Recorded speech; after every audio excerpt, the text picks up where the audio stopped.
നല്ല അടിപൊളി ലുക്ക്. കണ്ണാപ്പി ആണെങ്കിൽ പൂക്കി ലുക്ക. ഇറിറ്റേറ്റിംഗ് ആയി തോന്നുന്നത് ആ സിജു സണ്ണി ചെയ്ത ആവേശം. ഭയങ്കര കോമഡിയാണ്. നല്ലതായിട്ട് പീസ്ഫുൾ മൈൻഡിൽ വന്ന് വാച്ച് ചെയ്തിട്ട് പോകാൻ പറ്റും. മരണമാസിനെ ഞാൻ റേറ്റ് ചെയ്യുവാണെങ്കിൽ പരിവാറിൻ്റെ മോളിൽ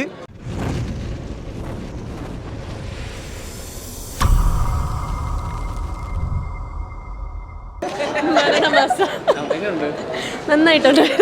പടം പക്ക എന്റർടൈൻമെന്റ് പടം. അങ്ങനെ ഭയങ്കര കഥയായിട്ടൊന്നുമില്ല. ചിരിക്കാനുണ്ട്, കുറെ ചിരിക്കും. അടിപൊളി. കാമിയോ റോൾ കാണേണ്ടതാണ്. ഒട്ടും പ്രതീക്ഷിക്കാത്ത ഒരാളാണ് പറഞ്ഞത്. നല്ല അടിപൊളി ലുക്ക്. കണ്ണാപ്പി ആണെങ്കിൽ പൂക്കി ലുക്ക.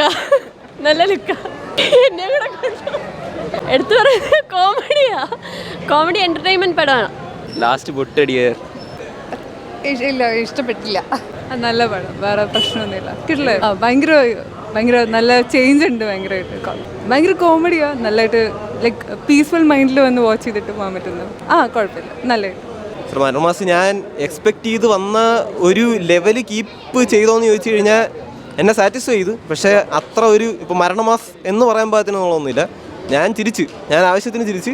പക്ഷേ മരണമാസിനെ ഞാൻ റേറ്റ് ചെയ്യുവാണെങ്കിൽ പരിവാറിൻ്റെ മോളിൽ, പിന്നെ ബാക്കി പടത്തിൻ്റെയൊക്കെ താഴെ, അത്ര ഒരു ഇതിലേ പറയത്തുള്ളൂ.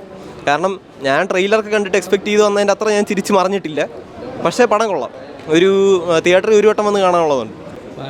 മരണമാസ് എന്താ പറയുക, എനിക്ക് ഇഷ്ടപ്പെട്ടില്ല എന്ന് പറയുമ്പോൾ നമ്മുടെ ഒരു ക്ഷമയെ പരീക്ഷിക്കുന്ന പോലത്തെ ഒരു സിനിമയാണ്. ഞാൻ ബേസിലിനെ കണ്ടിട്ടാണ് കയറിയത്. ബേസിലിൻ്റെ ഇപ്പോൾ ട്രാവൻകൂട് ഷാപ്പായാലും പൊന്മാനായാലും പുള്ളിയുടെ അവസാനം ഇറങ്ങിയ എല്ലാം പുള്ളി നന്നായിട്ട് സ്ക്രിപ്റ്റ് നന്നായിട്ട് നോക്കി സെലക്ട് ചെയ്ത് എടുക്കുന്ന ആളാണ്. അപ്പോൾ എന്തായാലും ഡെഫിനറ്റ്ലി പിന്നെ ഈ സിനിമയുടെ നമ്മുടെ ട്രെയിലർ കണ്ടപ്പോൾ വേറെ എന്തൊക്കെയോ വിചാരിച്ചു. അത്ര ഇഷ്ടപ്പെട്ടിട്ടാണ് ഈ സിനിമ കാണാൻ കയറിയത്. പക്ഷേ എനിക്ക് തീരെ ഇഷ്ടപ്പെട്ടില്ല. ഭയങ്കരമായിട്ട് ഒരു ലാഗിങ് ആയിട്ടുള്ള ഒരു സിനിമ.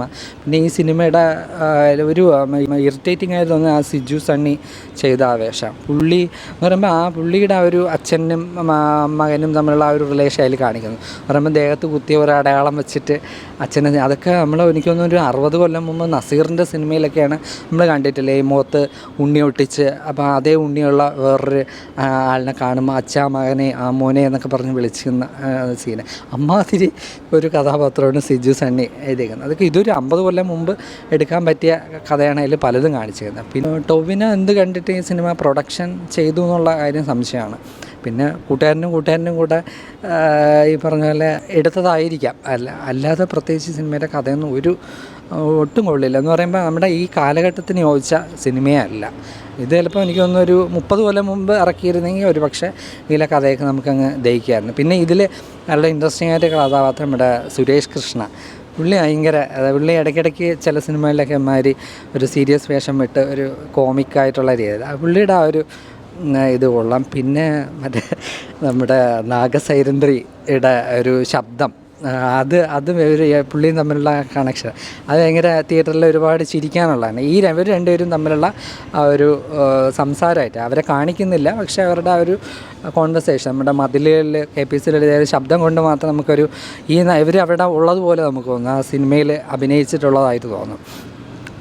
സുരേഷ് കൃഷ്ണയും അവരും തമ്മിലുള്ള അത് മാത്രമാണ് നല്ല രസമായിട്ട് തോന്നിയത്. പിന്നെ സിജു സണ്ണിയും അയാളുടെ അച്ഛൻ മകൻ എലമെൻറ്റ്, പിന്നെ അതിലൊരു അച്ഛനായിട്ട് അഭിനയിക്കുന്ന ആളിനെ ഒരു വല്ലാത്ത നമുക്കൊരു ഇറിറ്റേറ്റിംഗ് ഉണ്ടാക്കുന്ന ഒരു കഥാപാത്രമാണ് അതിൽ നമ്മുടെ ധീരജിൻ്റെ അച്ഛനായിട്ടും സിജുവിൻ്റെ അച്ഛനായിട്ടും രണ്ടിൻ്റെയും ഒരാളാണ് എന്ന് വിചാരിച്ച് ഇരിക്കുന്ന ആ കഥാപാത്രം ഭയങ്കര നമുക്കൊരു ഇറിറ്റേഷൻ ഉണ്ടാക്കുന്ന ഒരു കഥാപാത്രം. പിന്നെ വലിയ പ്രത്യേകിച്ച് കുറേ ഒരു രസമില്ലാത്ത തമാശ എന്നൊക്കെ പറയാം. ആകെ എനിക്ക് നല്ല കോമഡിയായിട്ട് തോന്നിയ സുരേഷ് കൃഷ്ണയും നായിക സൈരന്ദ്രിയും കൂടെയുള്ള ആ ഒരു ഇത് മാത്രമാണ് നല്ല ചിരിക്കാൻ വകയായിട്ട് തോന്നിയത്. മൊത്തത്തിൽ സിനിമ എന്ന് പറയുമ്പോൾ ഒരു ബിലോ ആവറേജ് അങ്ങനെ പറയാൻ പറ്റും. പിന്നെ ടൊവിനോ എന്നെ ഇത് പ്രൊഡക്ഷൻ ചെയ്തു എന്നുള്ള കാര്യവും, കാരണം ടൊവിനോ പ്രൊഡക്ഷൻ ചെയ്തു ഉറ്റ കൂട്ടുകാരനായ ബേസിൽ നായകനായിട്ട് അഭിനയിച്ചു. അപ്പം വേറെ എന്തൊക്കെയോ പ്രതീക്ഷിച്ചു. പിന്നെ ബേസിലിന് അത്ര വലിയ പ്രാധാന്യമൊന്നും കൊടുത്തിട്ടില്ല. പിന്നെ ഈ ബസ് അങ്ങോട്ടോടുന്നു ഇങ്ങോട്ടോടുന്നു, അതിൽ പല കാര്യങ്ങളും നമുക്ക് ദഹിക്കാൻ പറ്റുന്നില്ല. പ്രത്യേകിച്ച് ഇന്നത്തെ കാലഘട്ടം ആയിട്ടാണ് കാണിക്കുന്നത്. അതിൽ ഇതൊന്നും നമുക്ക് ചിന്തിക്കാൻ പറ്റുന്ന കാര്യങ്ങളല്ല അതിൽ കാണിക്കുന്നത്. ഒരു ബിലോ ആവറേജ് എന്നോ പുവർ ആയിട്ടുള്ള സിനിമ എന്ന് വേണമെങ്കിൽ പറയാം.